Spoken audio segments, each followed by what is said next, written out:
On today's show, we interview the CEO of Machinima. Now, I didn't know much about their company because I'm not a gamer, but I had interviewed one of their content creators who made a web series for them. So I did a little bit of looking into the company, and I found out that they're a really big player in the industry, and they're moving more into live action web series content. Well, we started off mostly focused on gaming, so our audience is a core gaming audience.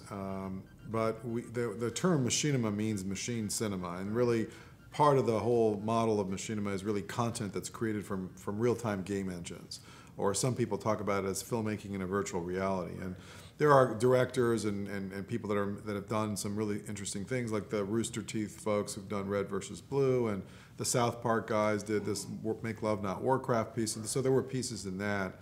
But as time progressed, we began to think about really not just something that was done in the game, but really something that the gamer and that type of audience would enjoy, what kinds of things. And we started first kind of distributing a series here and there, or doing something in animation or doing something in live action.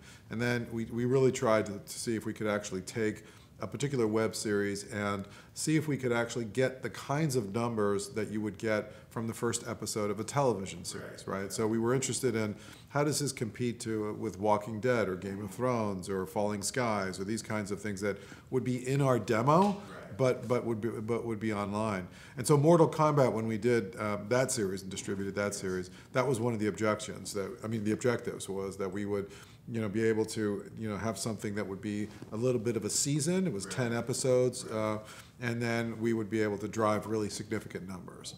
And I think we achieved kind of all of the above, right? They did over 60 million video views, and we're told it's the most successful web series of all time, and it's like now being turned into a movie, and so there's a lot of really interesting things that happened around that series.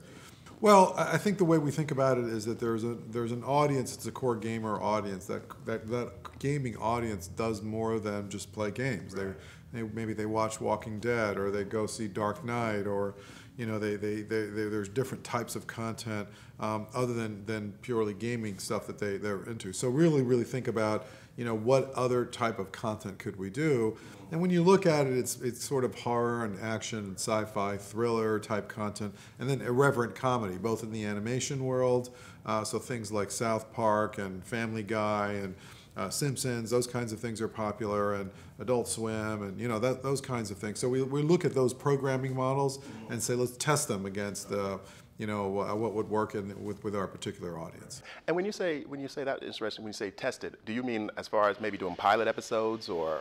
Yeah, there'd be pilot episodes or shorts. I mean, one of the interesting things about Mortal Kombat is that it actually started as a short. The director made a short of Mortal Kombat, and then it did so well that when he convinced Warner Brothers to do a bigger series, which ended up being a 90-minute film but broken up into 10 episodes, and that's done so well that he's now looking to direct the movie. So it's a kind of interesting story, but we've seen this a few times. Neil Blomkamp did the Halo video that was on YouTube, and eventually Peter Jackson wanted to work with him on the Halo movie, but that didn't happen. But he did District 9 instead, right? And so I think that we're seeing a generation of filmmakers that think of the web, specifically YouTube and channels and brands like ours, if they happen to be in our demo, if they're doing type of content that would work for us, that's a better way for you to take your short and do something with it than necessarily going around to all the film festivals, because now at least an audience can see it,